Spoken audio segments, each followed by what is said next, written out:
आज हम करेंगे इंद्रिय जय। ठीक है, 47 सूत्र इंद्रिय जय। इंद्रिय क्या होता है? स्थूल से तो सूक्ष्म होता है इंद्रिय, होता है ना। भूत जय में प्राप्त कर ली हमने, भूत जय से विजय प्राप्त कर ली है, भूत जय कर लिया है। उसके बाद थोड़ी और आगे बढ़ते हैं छोटी चीज के ऊपर। इसके अंतर्गत क्या क्या चीजें हैं? ग्रहण। देखिए यहां पर क्या था? स्थूल। स्थूल को हम लेते हैं ना, कोई चीज हमने हाथ में ले ली तो वो स्थूल रूप में आ जाती है। आप इसमें डिफरेंस देखना, भूत जय के और इंद्रिय जय के डिफरेंस देखोगे तभी आप आगे पहचान पाओगे, अगर कूट के रूप में आपको मिल जाता है। ये स्थूल है ना, ऊपर भूत जय में दिख रहा है आपको। और यहां पर क्या है? ग्रहण। पहला ग्रहण मतलब हम गंध को ग्रहण करते हैं, यानी कि स्थूल रूप में नहीं है वो वैसे आ गई है, मतलब उस चीज को हमने फील किया है, क्लियर फील किया है, तो वो ग्रहण हो गई। यहां पर स्थूल हो गई। स्वरूप क्या है? ऊपर वाला स्वरूप है, नीचे वाला स्वरूप है। ठीक है, दोनों सेम है। तो ग्रहण का मतलब है इंद्रियों का कार्य ही ग्रहण करना है किसी चीज को। और स्वरूप का क्या मतलब हो गया? कि जो भी ग्रहण करती हैं, जैसे तन्मात्राएं हैं, वो गंध को ग्रहण करती है तो वो उसका स्वरूप में आ जाता है। रस को ग्रहण करती हैं तो रस में आ जाता है। रूप को ग्रहण करती हैं तो रूप में आ जाता है। स्पर्श को ग्रहण करती हैं तो स्पर्श में, तो वो उनका स्वरूप हो गया, क्योंकि ये भी तो सूक्ष्म रूप में हुआ ना। फिर नेक्स्ट आता है, ऊपर वाले में हो गया सूक्ष्म। ऊपर वाले में जो तीसरा कंपोनेंट है वो है सूक्ष्म। यहां पर आ गया अस्मिता। तो अस्मिता क्या है? कि जैसे इंद्रियों में अस्मिता की दशा किस तरह से होती है, यानी कि अस्मिता का मतलब क्या हमने अभी तक पढ़ा है? अहंकार। अहंकार। हाँ, सूक्ष्म अहंकार। तो जो सूक्ष्म रूप से हम जो कुछ भी कर्म करते हैं, तो उसमें अस्मिता हमेशा साथ में रहती है कि मैंने ये किया, मैंने ये सूंघा, मुझे तो स्मेल आ रही है, तुझे क्यों नहीं आ रही है? मैं तो ये देख पा रहा हूं, तू क्यों नहीं देख पा रही है? तो वो जो म की भावना है वो हमेशा हमारे साथ में रहती है। ठीक है, तो ये आ गया आपका अस्मिता के रूप में। सूक्ष्म है लेकिन अस्मिता हमेशा उसके साथ में रहती है। फिर आ गया अन्वय। अन्वय का मतलब वही अनुकरण करना, उसके पीछे पीछे रहना। तो यानी कि इसको हम गुणों से हम बात करते हैं कि गुणों के अकॉर्डिंग ही, जैसा जिसका गुण होगा ना, सत्व रज तम जो भी रहेगा, और सत्व रज तम के हिसाब से ही हमारा स्वभाव भी चलता है, हमारे कर्म भी चलते हैं। तो उसी कर्म के अकॉर्डिंग हम कार्य भी करते हैं। इंद्रियां हमारा उसी तरह से कार्य करेंगी, चाहे हम हाथ पैर यानी कर्मेंद्रियां कार्य करें, चाहे हमारी ज्ञानेंद्रियां कार्य करें, वो हमारे गुणों के हिसाब से कार्य करती हैं। तो अब यही चीज होगी ना कि अन्वय करती हैं ये चीजें सत्वरज तम के हिसाब से। यानी कि अगर हमारा मन सात्विक होगा तो हम हमेशा कौन सी चीजें करेंगे? ध्यान, यानी कि सूक्ष्म रूप की बात करें तो हम ध्यान करेंगे, हम सत्संग सुनेंगे, हम सात्विक खाना खाएंगे, है ना। इस तरह की चीजें हम करते हैं। अब लास्ट वाला है अर्थवत्व, और ऊपर भी अर्थवत्व है।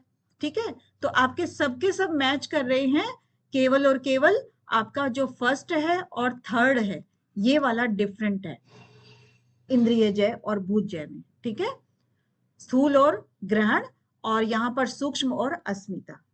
ठीक है, याद करने की दृष्टि से आपको डिफरेंस बता दिया है। और अब देखिए अर्थवत्व। अर्थवत्व का मतलब क्या था कि आखिर इसका अर्थ क्या है, क्या प्रयोजन है? प्रयोजन बताया था ना अर्थ का मतलब, कि इन इंद्रियों का ये क्यों मिली है हमें? भोग करना सबसे पहले तो, क्योंकि इंद्रियां किसी भी विषय को अगर हमारे सामने लेकर के आती हैं तो हम उनका भोग करते हैं, सीधी बात है। भोग करते हैं तो हमें अच्छी बुरी लगती है।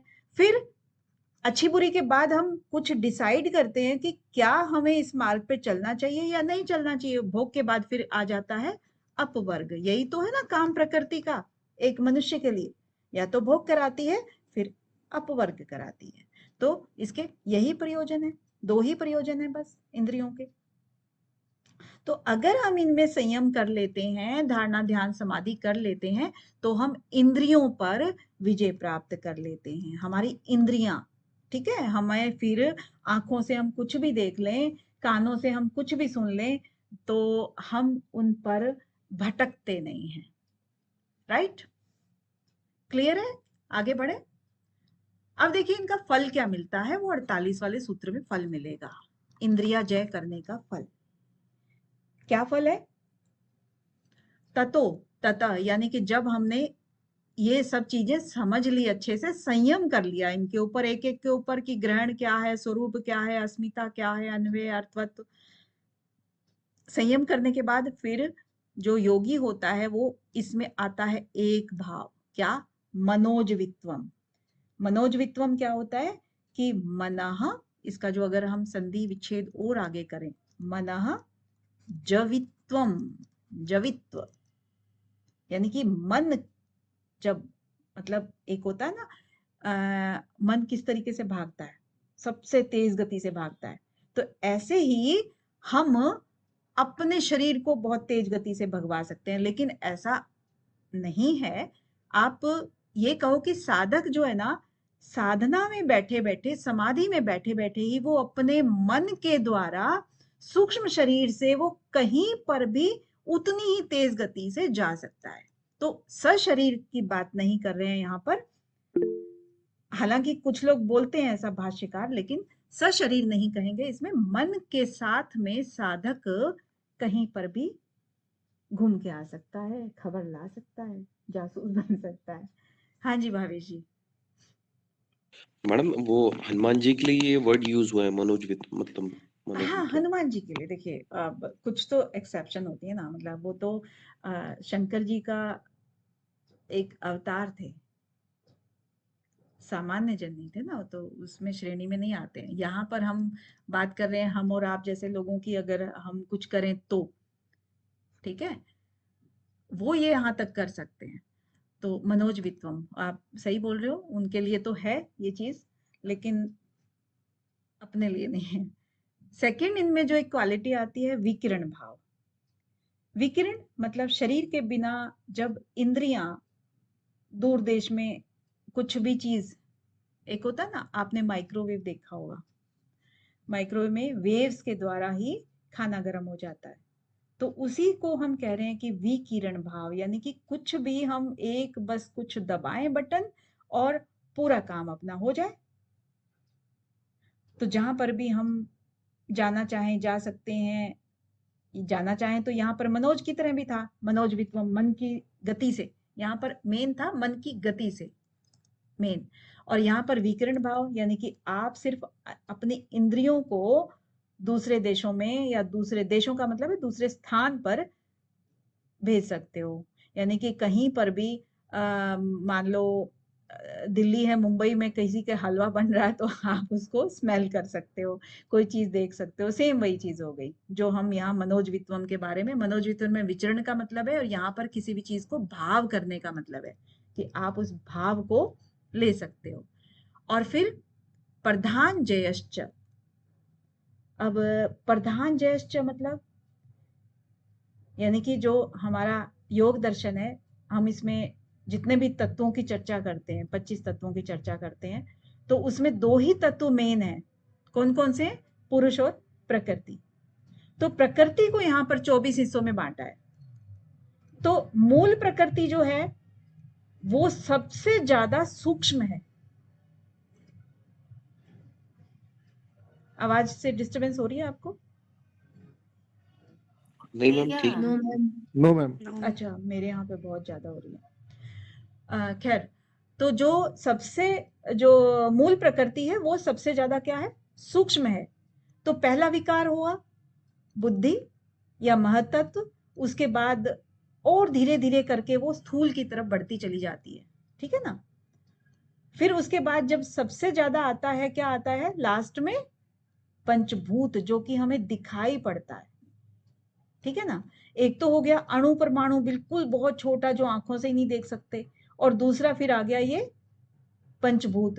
तो पूरा का पूरा ये प्रकृति को, प्रधान को जय कर लेती हैं ये, यानी कि कहीं पर भी चले जाओ, मन है, इंद्रियां हैं, सब पूरी, इनसे आप पूरी प्रकृति को जीत लेते हो। ये यहां पर कहना चाह रहे हैं, इंद्रिय जैसे आपने प्रधान तो वैसे पहले ही कर लिया था, आपने प्रधान का मतलब है आपने भूत जय कर लिया था सिर्फ। अब सिर्फ भूत जय नहीं कि स्थूल चीजों को ही आपने जीता था, जो चीजें थी स्थूल वाली। अब सूक्ष्म पे आने के बाद तो आप बिल्कुल ही प्रकृति, मूल प्रकृति तक चले गए। ठीक है, आपका डिफरेंस पता लग गया ना भूत जय में और इसमें क्या है। भूत जय का मतलब है पंचभूतों से ही संबंधित है बस। लेकिन अब आपको सिर्फ ये भूमि नहीं चाहिए ना पंचभूत वाली, उसको आगे भी आपको जीतना है। क्योंकि आपने तो प्रकृति लय में यानी कि मूल प्रकृति के बाद ही तो आपको मोक्ष मिलेगा। मोक्ष की प्राप्ति के लिए तो ये एक सिर्फ स्टेप था। उसके बाद आपने सूक्ष्म चलते हुए मूल प्रकृति तक भी आपने अपने आप को विजय कर लिया। ठीक है, आगे बढ़ते हैं। यहां तक किसी को दिक्कत है तो बोलो।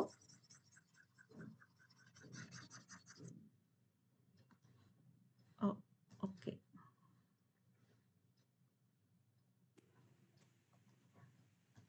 फिर आता है 49 में, सत्व पुरुष अन्यता ख्याति मात्रस्य सर्वभाव अधिष्ठातृत्वम सर्व ज्ञातृत्वम च। अब सत्व पुरुष अन्यता, अब यहां पर भी जो पहले ऊपर सत्व किसको कहा था? प्रकृति बुद्धि प्रकृति को। हाँ, प्रकृति को यानी कि बुद्धि को कहा था। तो यहाँ पर बुद्धि और पुरुष दोनों चीजें आ गई ना, वही सेम ही चीज है, सत्व पुरुष हो।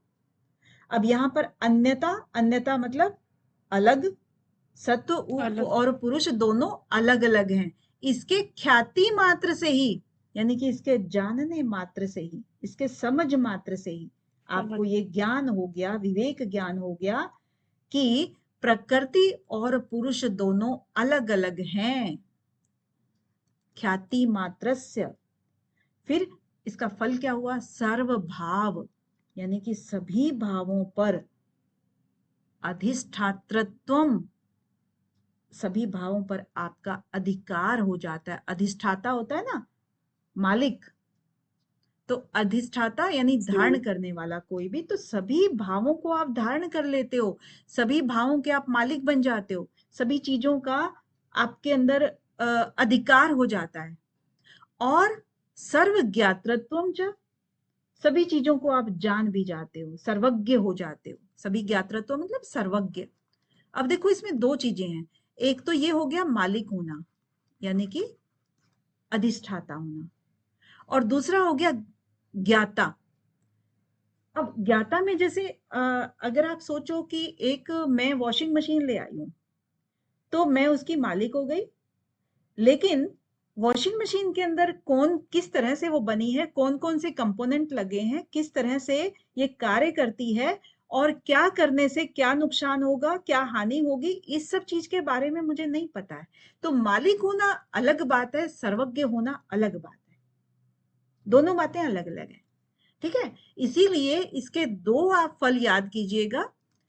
सत्व पुरुष अन्यता, सत्व और पुरुष अलग अलग हैं, इसके जानने मात्र से यानी कि ख्याति मात्र से सभी भावों के ऊपर आपका अधिकार हो जाता है। और यानी कि विवेक ज्ञान मिल गया एक तरह से, बुद्धि और पुरुष अलग अलग हैं तो सभी भूतों पर भी अधिकार हो गया और सब चीजों पर हो गया, और उसके बाद सभी चीजों का अंदर से ज्ञान भी हो गया, यानी कि सर्वज्ञ बन जाते हैं आप जो चाहे वो कर सकते हैं। ठीक है, और दिखा है ना इसने, और का मतलब है दो चीजें इन्होंने बताई हैं, दो प्रकार की सिद्धियां हो गई। एक तो पुरुष और प्रकृति की भिन्नता के कारण आपके अंदर विवेक ज्ञान हो गया, यानी कि सभी चीजों का भाव हो गया ना, तो विवेक ज्ञान हो गया। तो सर्व भाव अधिष्ठातृत्वम च, च मतलब उसके बाद आएगा, और उसके बाद सर्वज्ञता भी मिल गई आपको, सभी चीजों का ज्ञान वैसे हो गया। ठीक है, जी मैम। ओके। आप लोग रेगुलर क्यों नहीं है भाई? रेगुलर नहीं होते हो ना तो दिक्कत हो जाती है फिर आप ही लोगों को, मुझे तो नहीं होगी।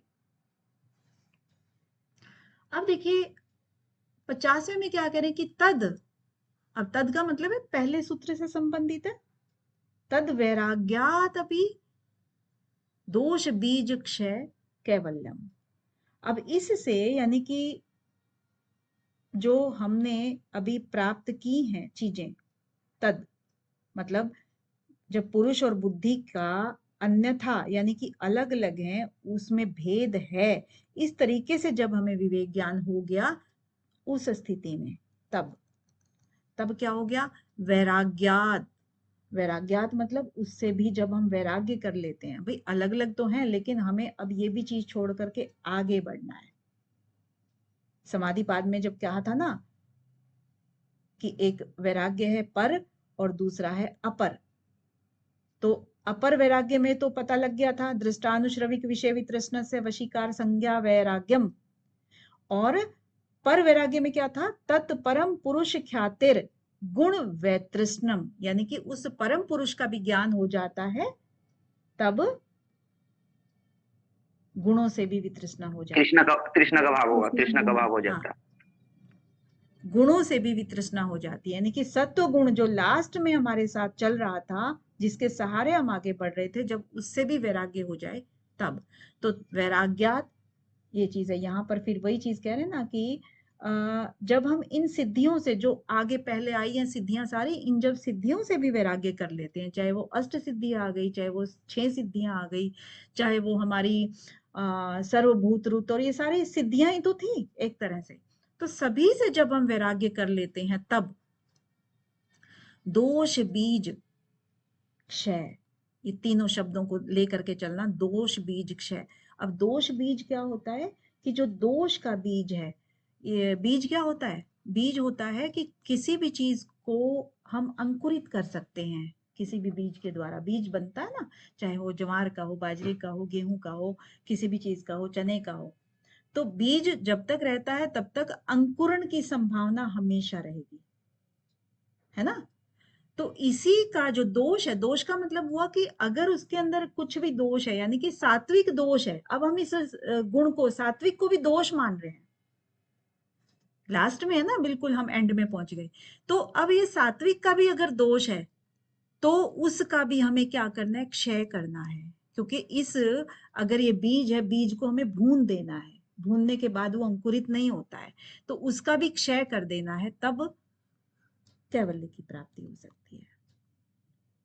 क्योंकि जब हम उसका क्षय कर देंगे ना उस बीज का, तो अंकुरित नहीं हो पाएगा वो,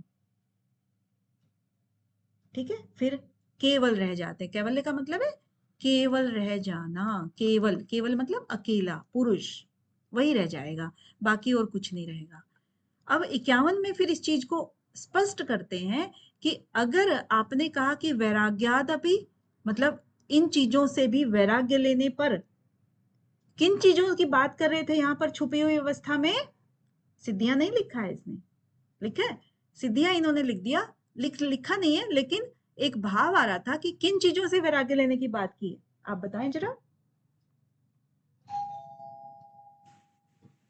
बोलिए बोलिए, किसको पता है? सिद्धियों से ही मैम। पूजा जी बोल रही हैं, और किसी को नहीं पता है क्या? सिद्धियों से वैराग्य। हाँ, जो सिद्धियों से वैराग्य की बात करिए, तो ये सिद्धियां जो हैं वो क्या कर सकती हैं आगे? एक बात इन्होंने कह दी कि सिद्धियों से वैराग्य, अब यहाँ पर सिद्धियां क्या कर सकती हैं अगर हमने वैराग्य नहीं लिया तो? स्थानीय भटका सकती है। उपनिमंत्रण, वो बाधक भी हो जाएगा ना, वो बाधक ही रहेगा। हाँ बाधक तो रहेगा, लेकिन कैसे बाधक रहेगा कि स्थानीय उपनिमंत्रण हमारे देश से संग भटकाएगी। में क्योंकि अकरणम। निमंत्रण देगा जी, मैं ऐसा बोल सकता है, जो निमंत्रण, जो उच्च कोटि जो ऋषि मुनि रहेंगे, तो वो निमंत्रण देंगे आने के लिए, अपने हाँ, उसी चीज को भटकाने समझा के रहे लिए, हैं देखिए अभी समझा रहे हैं उसी चीज को। तो स्थानीय उपनिमंत्रण, स्थानीय का मतलब क्या होता है? स्थानीय मतलब जो जिस स्थान पर योगी रहता है, पहली बात, और जिस स्थान पर रहता है तो वहां पर अकेला तो रहता नहीं है, वहां पर उनके बड़े बड़े राजा महाराजा, अगर हम पुराने समय की बात करें, नए समय की बात करें तो नेतागण हैं और ऊंचे ऊंचे पदों पर रहने वाले हैं, तो वो वाले लोग जो है ना, वो स्थानीय उपनिमंत्रण है, तो उनको निमंत्रण करते हैं। क्योंकि इस योगी में बहुत सारी सिद्धियां हो गई, कहते हैं अरे भाई अंतर ध्यान होता है ये तो, इसको देखो देखो तुम्हें दिखाएंगे, उसको बुलाते हैं ना अपने किसी भी ओकेजन पे बुलाते हैं और फिर कहेंगे कि स्वामी जी एक बार अंतर ध्यान होके दिखाना योगी जी एक बार ये करके दिखाना, तो वो क्या हो गया, तमाशा हो गया। तो जो ये तमाशा है या इसको कहें कि प्रदर्शन आग है, जला के दिखा। जो प्रदर्शन है ना, और उसको बहुत सारा वो क्या करते हैं, सम्मान भी दे देते हैं। ऊपर निमंत्रण मतलब निमंत्रण करने के बाद वो मालाएं चढ़ाएंगे, पैर छुएंगे, तो उसको फिर क्या आ जाएगा, घमंड आ जाएगा, अहंकार आ जाएगा। संग, उनका संग रह करके स्मय, स्मय का मतलब है अहंकार, फिर वो उस योगी के अंदर अहंकार आ जाता है। ठीक है मैम, हाँ जी, मैम निमंत्रण देना मतलब बुलाना हो गया। हाँ, उपनिमंत्रण मतलब क्या हुआ? नई चीज। अरे वही हो गया, बुलाना ही है। जी मैम। ठीक है, ये जब भी हम ये किसी को बुलाते हैं तो उसके प्रति आसक्ति हो जाती है, संग हो जाता है, क्योंकि आज किसी ने बुलाया, कल किसी ने बुलाया, तो रोज का उनका हो गया, और धीरे धीरे आप देखोगे ना कि उनकी गाड़ियां भी बड़ी होती चली जाती हैं, उनके गार्ड्स भी बढ़ते चले जाते हैं, उनकी प्रोटेक्शन भी बहुत ज्यादा हो जाती है। तो नहीं तो एक योगी को किस चीज की जरूरत है, नहीं है ना। तो फिर वो इन चीजों के संग में रहने से उनको अहंकार आ जाता है। ठीक है, तो ये जो अहंकार आ गया, फिर अकरणम, पुनः अनिष्ट प्रसंगात। तो अब इसमें जो अहंकार आ गया है, बार बार जो इसका पुनः पुनः ये चीजें होंगी तो वो अनिष्ट की तरफ चला जाएगा। यानी कि जो बार बार बुलाते हैं उसके प्रति आसक्त हो गए तो उसके पुनः पतन का जो मार्ग है वो खुल जाता है, चाहे वो कितनी भी ऊपर स्थिति में पहुंच गया हो। जब तक उसका बीज जो है वो नहीं भुना है, तब तक वो, बेशक वो संप्रज्ञात समाधि के एंड में हो, असंप्रज्ञात के करीब पहुंच चुका हो, लेकिन फिर भी अगर वो इस चक्कर में फंस गया तो उसका बीज फिर से अंकुरित हो जाएगा और फिर से संसार सागर में आ जाएगा। जो चीज उसको नहीं करनी चाहिए, अकर्णम मतलब जो नहीं होना चाहिए था, वो पुनः पुनः वापस से वो अनिष्ट के प्रति प्रसंग उपस्थित हो जाएगा उसका। ठीक है, क्लियर है ना। ये प्रश्न आपका बना हुआ है कई बार। इसको हम देख लेते हैं। अभिकथन कथन के रूप में आपके 2 बार ये क्वेश्चन बना हुआ है। समाधि प्राप्ति में सिद्धियां विघ्न है और देवताओं के आमंत्रण पर भी योगी को साधना छोड़कर भोगों की ओर आसक्त नहीं होना चाहिए। तो ये खुद अपने आप में 2 बार आया हुआ है। ठीक है, एक बार फिर और आया है कि समाधि में विभूतियों को विघ्न बताया गया है और व्युत्थान अवस्था में सिद्धियां कहा गया है। लोकपाल और देवताओं के आमंत्रण पर उसमें ना तो राग करना चाहिए और ना ही अभिमान, क्योंकि ऐसा करने पर पुनः अनिष्ट की संभावना रहती है। तो इसमें आपको समझना है कि उसमें ऑप्शंस क्या क्या लिखे हुए हैं, उसके अकॉर्डिंग आपको रिप्लाई करना है। राइट, अब एक बार थोड़ी सी चर्चा कर लेते हैं जो आपके ये इसमें प्रश्न बने हुए थे, प्रथम कल्पित, मधुभूमिक, ये वाली। तो अब इसमें प्रथम कल्पित जो थी ना, प्रथम कल्पित ये वाली जो है, उसको जो आरंभिक अभ्यास वाले जो बंदे होते हैं, योगी होते हैं, उस तरीके से इसको जोड़ा हुआ है। प्रथम कल्पित यानी या याद करने की दृष्टि से आप सोच सकते हो कि सबसे पहले कल्पना करना है ना, तो वो सवितर्क समापत्ति के जो थी ना उसके अंतर्गत आ जाती है। तो वो वाली समाधि की होगी। सेकंड जो हो गई प्रथम कल्पित और दूसरा है मधु भूमिक। मधुभूमिक, मधुभूमिक क्या हो गया, सवितर्क और यहाँ पर निर्वितर्क समाधि, यानी कि रितंबरा प्रज्ञा प्राप्त करके जब भूत और इंद्रियों को जीतने का प्रयास कर रहे हैं, वो वाली स्टेज है मधुभूमिक। ठीक है, और थर्ड नंबर पे आपकी आ गई प्रज्ञा ज्योति या मधु प्रतीक बोल देते हैं इसको, मधु प्रतीक।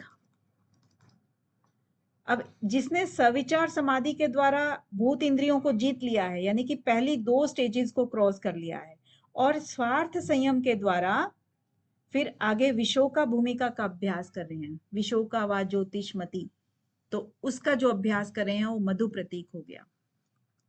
फिर है अतिक्रांत, अतिक्रांत भाव जो हो गया ना वो वाला, तो वो निर्विचार समाधि के द्वारा जो मधु प्रतीक और विशोका भूमियों को प्राप्त कर चुके हैं जो, और उनसे भी जो विरक्त हो गए हैं, अब उनके लिए कोई भी चीज जानना शेष नहीं रहा, यानी कि वो तारक, तारक होता है ना, कृत मनुष्य जो भी रहता है वो, तो उसके तरह से वो फिर 7 प्रकार की भूमि जो प्राप्त हो जाती है उसकी बात यहाँ पर कर रहे हैं। ये सारा हम इसलिए नहीं कराते हैं क्योंकि ये योग दर्शन के सूत्रों में से नहीं है, ये भाष्यकारों के कथन है ये वाले, जस्ट एक इंट्रोडक्शन टाइप है ये वाला। हाँ वैसे ही मैम ऐसे तो एग्जाम जी,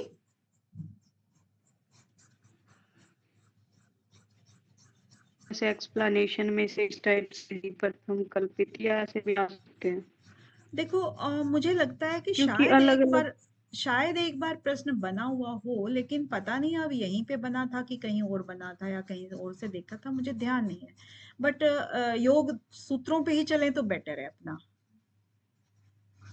यस मैम।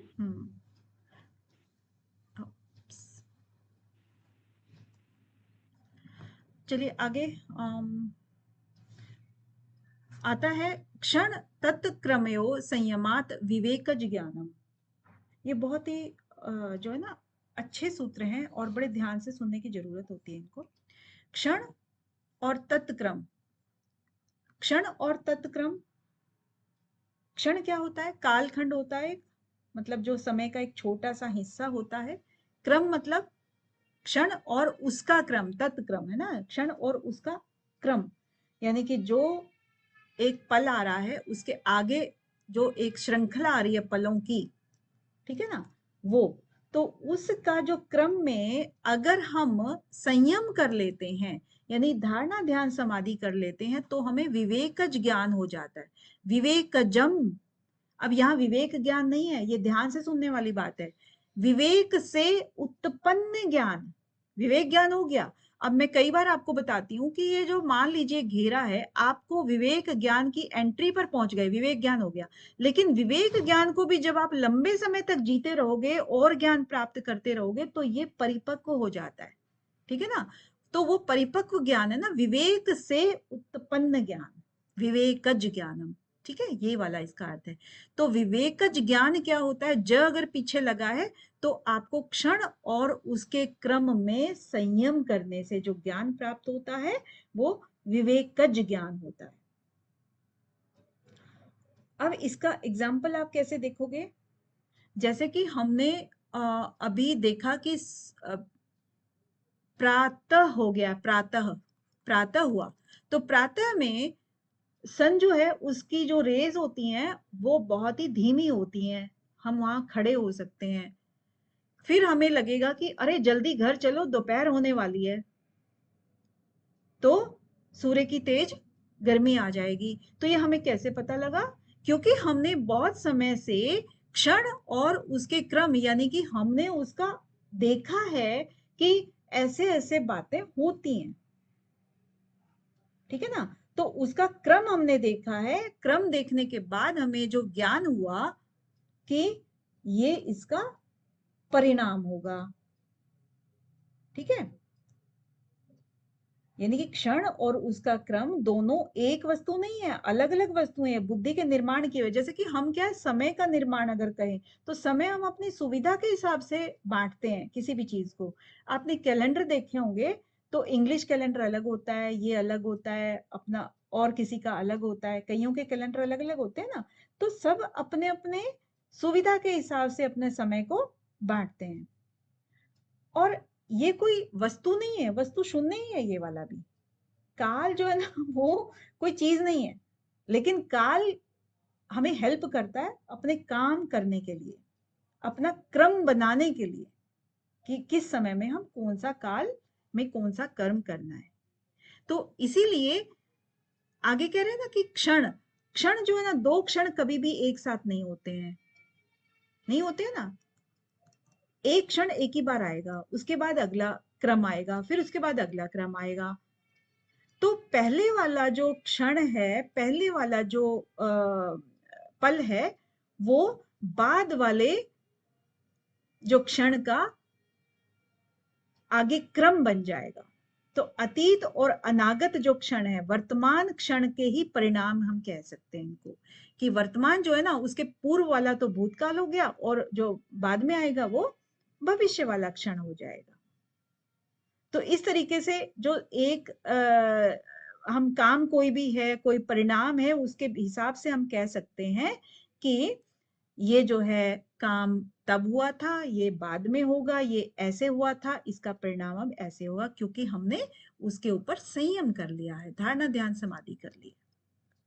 क्योंकि अगर किसी ने आटा बनाया है तो इसकी रोटी बनेगी, ये हमें पता है, या उसका क्रम जो है वो क्या निर्धारित होता है, वो सब चीजें हमें पता लग जाती हैं। आटे के तो क्या बनते हैं, चिल्ले भी बनते हैं।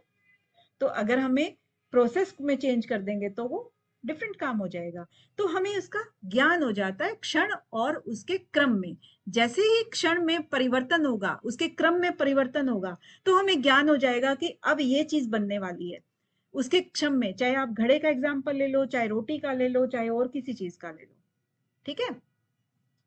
तो इस तरीके से आपको विवेक का ज्ञान क्षण और उसके क्रम में जो भी प्रोग्रेस होती है उससे उसका ज्ञान हो जाता है। 53 वाले में क्या कह रहे हैं कि जाति लक्षण देश अन्यता अनवच्छेदात तुल्योस, यानी कि तुल्यो ततः प्रतिपत्ति। अब यहां पर वैसे आपका टाइम हो गया है, करना है, जल्दी से करना है। जाति लक्षण देश, जल्दी से नहीं करना है। जल्दी से तो कुछ भी नहीं करना है मैम। अच्छा जल्दी से नहीं करना है, कल करवा देना। चलो ठीक है, कल कराते हैं, कल कराते हैं। यस मैम, हो गए थे मैम। हाँ, क्षण तत् क्रम संयमात विवेक ज्ञानम। विवेक का ज्ञान किया था कब, जब क्षण और उसके क्रम में संयम किया जाता है, तब विवेक का ज्ञान होता है। 53 में क्या कह रहे हैं ये कि जब विवेक का ज्ञान हो जाता है तो उसका और क्या असर होता है, क्या होता है कि जाति लक्षण देश अन्यता अनवच्छेदात तुल्योस ततः प्रतिपत्ति। अब इनका एक बार शाब्दिक मीनिंग देख लेते हैं कि ये क्या कह रहे हैं शब्द। जाति, जाति का मतलब हुआ कि एक ही प्रकार की जाति होती है ना, जैसे मनुष्य जाति हो गई, उसके अंदर भी अगर हम डिफरेंशिएट करेंगे तो औरतें अलग होती हैं और आदमी अलग होते हैं। उसके अंदर भी बच्चे अलग होते हैं, बड़े अलग होते हैं, वृद्ध अलग होते हैं। तो एक पर्टिकुलर एक चीज की पशुओं में देखें बहुत सारे पशु होते हैं, लेकिन गाय, भैंसे, बकरी, बहुत सारे तरह के जानवर होते हैं। तो हर एक को फिर जाति कहा गया है, वो कि मनुष्य जाति, पशु जाति, उसमें भी काव वाली है या बुफेलो वाली है, जो भी है। तो वो जाति से मतलब है। लक्षण से मतलब क्या हो गया, लक्षण का मतलब होता है चिन्ह, किसी चीज की निशानी। यानी कि जाति में जब हम समान वस्तुओं को अलग करके देखते हैं ना, तो वो चीजें, तो वो उसके लक्षण होते हैं कि ये इस लक्षण वाला है, ये छोटे सींग वाला है, ये बड़े सींग वाला है, ये घुमावदार सींग होते हैं, ये इस तरह का है, ठीक है ना, वो लक्षण के अंतर्गत आते हैं। देश का मतलब क्या कहेंगे, देश का मतलब यहाँ पर अब तक आपको याद हो गया होगा कि देश का मतलब क्या है, स्थान। स्थान। स्थान है मैम। हाँ, देश का मतलब है स्थान, देश का मतलब कंट्री से नहीं है यहाँ पर।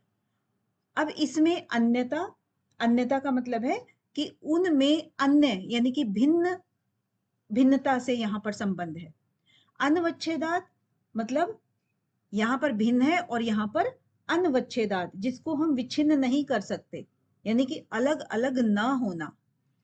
तुल्योस, तुल्योस मतलब तुलना करना, यानी कि समान जो चीज होती है, समान, उसी के अंदर तुलना होती है, तो तुल्योस मतलब समानता। और ततः, ततः मतलब तब, तब जब ये सब चीजों से हम समझ लेंगे उसके बाद तब, और प्रतिपत्ति, प्रतिपत्ति मतलब फिर हमें उस चीज की उपलब्धि हो जाती है या अनुभूति हो जाती है, यानी कि उस चीज का ज्ञान हो जाता है। ठीक है, मोटे तौर पर। अब शुरू से देख लेते हैं कि कहना क्या चाह रहे हैं कि जाति लक्षण देश अन्यता अनवच्छेदात तुल्योस ततः प्रतिपत्ति, ये पूरा सूत्र है। अब इसमें जाति का मतलब यहाँ से है कि एक एग्जाम्पल के तौर पर जे कुछ कहते हैं, जैसे विवेक का ज्ञान, यानी विवेक से उत्पन्न जो ज्ञान हुआ था, उससे क्या चीज घटित हुई हमारे साथ में। जैसे हमने बैल हैं हमारे पास, दो बैलों की कथा आपने सुनी होगी ना। तो जो चलते हैं तो दो बैलों में से दोनों सेम है, या गाय लगा लीजिए या भैंस लगा लीजिए, ठीक है ना, पहचान में नहीं आते। तो वो दो चीजें बिल्कुल सेम है, एक ही जाति की है। आप यहाँ पर जाति से करिए कि दो बैल हैं, वो एक ही जाति हो गई ना, क्योंकि वो बैल हैं, गाय अलग जाति की हो गई मेल फीमेल से। तो वो जो दोनों अलग अलग हैं, उनको लक्षण के आधार पर एक तो हम ज्ञान कर लेते हैं कि एक मोटा है, एक पतला है, एक सफेद है, एक काला है, एक ब्राउन कलर का है, या एक के ऊपर कुछ कुछ निशान है। तो सामान्य आदमी तो इस तरह से दो बैलों के बीच में कर लेता है फर्क। लेकिन जिसको विवेकज ज्ञान हो गया है, ऊपर जो विवेकज ज्ञान हो गया, वो दोनों बिल्कुल सेम है, फिर भी वो उसमें अंतर स्पष्ट कर लेते हैं। एक तो ये चीज हो गई, ठीक है। दूसरा आ गया लक्षण, लक्षण के आधार पर, क्योंकि सामान्य आदमी है ना, तो जाति के आधार पर, लक्षण के आधार पर और देश के आधार पर, इन तीनों चीजों को ध्यान में रखते हुए एक सामान्य पुरुष, सामान्य जो मनुष्य है, वो किसी भी चीज का ज्ञान कर लेता है। ठीक है, लेकिन हम यहाँ पर सामान्य की तो बात ही नहीं कर रहे, हम यहाँ पर कर रहे हैं विवेकज ज्ञान की। तो विवेकज ज्ञान में बिल्कुल तुल्योस प्रति आगे लिखा है ना, तुल्योस यानी कि एक जैसी चीज, समान चीज, यानी कि दो बैल हैं, दोनों ही समान सेहत के हैं, समान कलर के हैं, समान सींगों वाले हैं, तो आप कैसे उसका फर्क करोगे, ये कह रहे हैं यहाँ पर। तो जाति से सेम है, लक्षण से भी सेम है, स्थान भी उनका सेम है। जैसे स्थान वो दोनों के दोनों अगल बगल खड़े हैं, ठीक है। और किसी बंदे ने उसका विवेकज ज्ञानी का बुद्धि जो है वो जांचने के लिए उसको कहा कि आप थोड़ा सा मुंह उधर कीजिए, या फिर उसको थोड़ा सा ध्यान डिस्ट्रैक्ट करके और इन दोनों का स्थान परिवर्तन कर दिया। एक को, इसको ये था इधर कर दिया और ये था इधर कर दिया। देश, देश से संबंधित है ना देश, तो देश में स्थान परिवर्तन करने के बाद फिर कहता है कि बताओ कौन सा है, तो फिर वो सही बता देता है, क्योंकि उसको उस चीज का भी ज्ञान हो गया था। जाति देश, जाति लक्षण और देश से अन्य होते हुए भी जब वो किसी चीज के अंदर फर्क कर लेते हैं, यानी कि सेम है सब चीजें, फिर भी वो फर्क कर लेते हैं समान चीजों में, उसी चीज को वो कहते हैं कि उसको हर चीज की अनुभूति हो गई है। अलग अलग जाति के हैं, उसके लक्षण का ज्ञान हो गया, एक बैल है, दूसरा उसके बगल में है, दोनों एक ही जाति के हैं, उसके लक्षणों के आधार पर वो अलग अलग कर सकते हैं।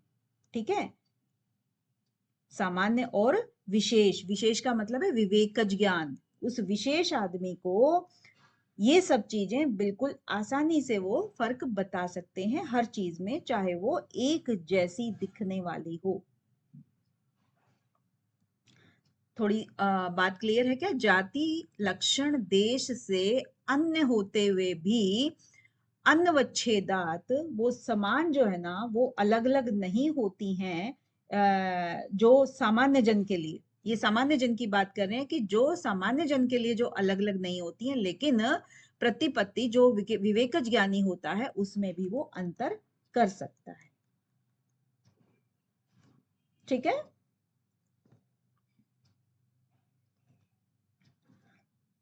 क्लियर है? नहीं है, बोलती बंद हो गई लगता है। Yes ma'am, clear clear clear. Yes, ma'am. देखो जाति है, जाति का मतलब जन्म प्रकार जो भी कहो, उससे चिन्हों से भी अलग होते हुए, स्थान से अलग होते हुए, भिन्नता होती है ना, हर चीज में भिन्नता होती है। अब उस भिन्नता में भी अनवच्छेदात, यानी कि उसका अलग अलग ना होना, समान चीजों का जो भिन्नता नहीं दिखाई पड़ती है वही भिन्नता विवेकज ज्ञान को दिखाई पड़ जाती है। बस आपको इतना समझना है। जाति लक्षण देश से एक जैसी प्रतीत होने वाली वस्तुओं का ज्ञान किससे होता है? ये एक एक्सपेक्टेड क्वेश्चन है आपका। तो किससे होता है?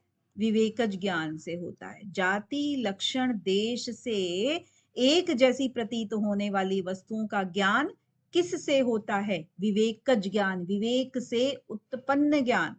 अब इसमें से एक प्रश्न बना हुआ है कि एक समान प्रतीत होने वाली वस्तुओं में जो सभी भेदों को प्रत्यक्ष करा दे।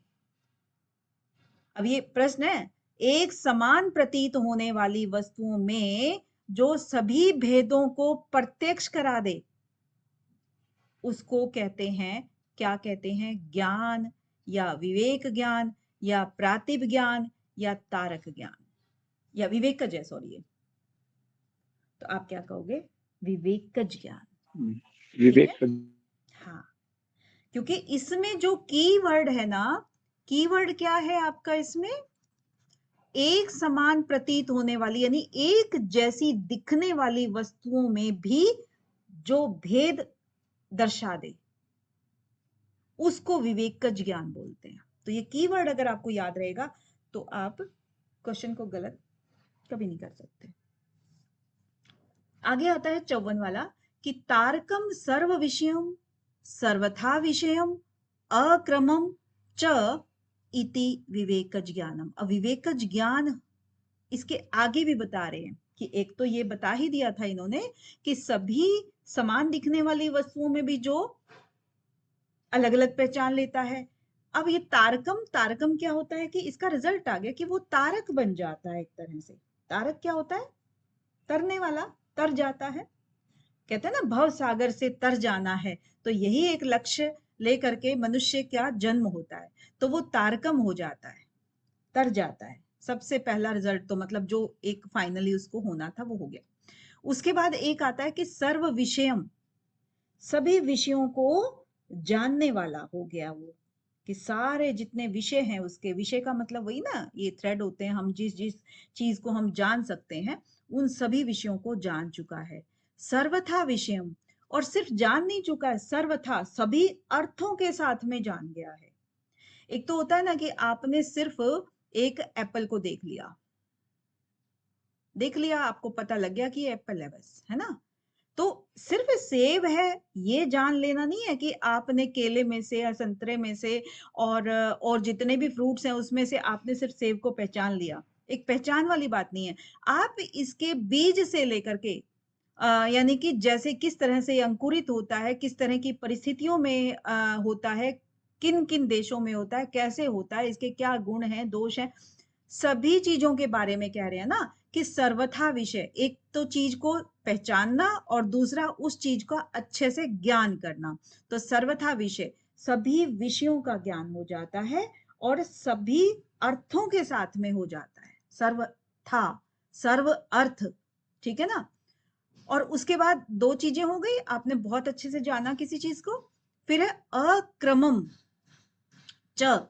तो संस्कृत में क्या होता है कि दो तीन शब्द लिख करके जब लास्ट में और लिखना होता है ना, तो हम तो बीच में और लिख देते हैं, उसके बाद एक और चीज लिख देते हैं, लेकिन यहाँ पर च को लास्ट में लिखते हैं ताकि एक चीज और, यहाँ तीन चीजें लिखी है ना, एक तो सर्व विषयम, सर्वथा विषयम, और तीसरा लिखा है अक्रमम। अब क्रम क्या होता है? क्रम, कोई भी ज्ञान हमें क्रम से होता है ना। जैसे हम सबसे पहले नर्सरी में एडमिशन लेते हैं, फिर फर्स्ट में, सेकंड में, थर्ड में, फोर्थ में, ऐसे करके हमारा क्रम चलता है ज्ञान का, ठीक है। तो उसको कहते हैं क्रम, क्रम से ज्ञान प्राप्त करना। और यहाँ पर क्या है कि अक्रमम, हमें जो ज्ञान प्राप्त हुआ उसमें क्रम की जरूरत ही नहीं रही, सारा का सारा ज्ञान हमें ऐसे ही बिना क्रम के साथ में मिल गया। समझ आया कुछ? कि सब का सब जो विवेक ज्ञान, इस तरह का जो आध्यात्मिक ज्ञान होता है, वो हमें बिना क्रम के ही कंप्लीट ज्ञान हो गया है। च इति, और इसी को, इति मतलब ये सब जो हो गया इसी को कह रहे हैं इति विवेकज ज्ञानम, इसी को विवेकज ज्ञान कहा है। अब प्रश्न बनता है कि विवेकज ज्ञान क्या है? तो क्या है के अंतर्गत आप लिखोगे कि सर्व विषयम सर्वथा विषयम अक्रमम, जैसे जो ज्ञान है ना आपका वो अक्रम से मिला है, यानी कि आपको उसके लिए स्टेप्स फॉलो नहीं करने पड़े।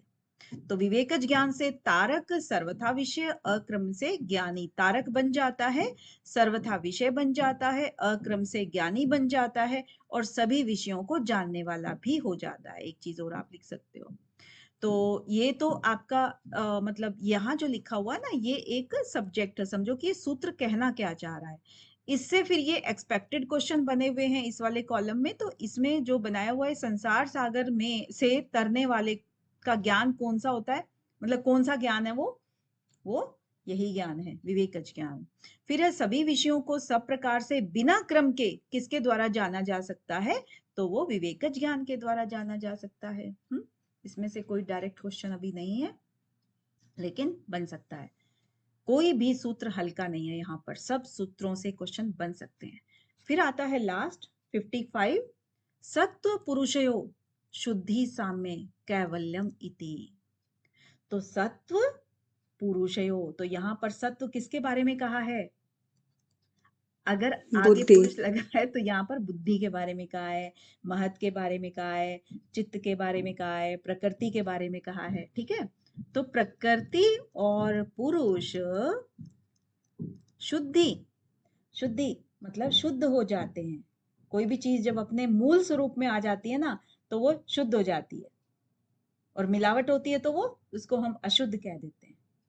तो मिलावट को हटा दिया है इसने, सब चीजों को, विषयों को और भोगों को और गुणों को सबको हटा दिया, तो शुद्धि साम्य, यानी कि जो वो साम्य का मतलब है समानता, यानी समान रूप से शुद्ध हो गए, समान रूप से, यानी कि प्रकृति अलग से शुद्ध हो गई और पुरुष अलग से शुद्ध हो गया, तो दोनों अलग अलग हो गए एकदम, तो शुद्ध रूप में आ गए।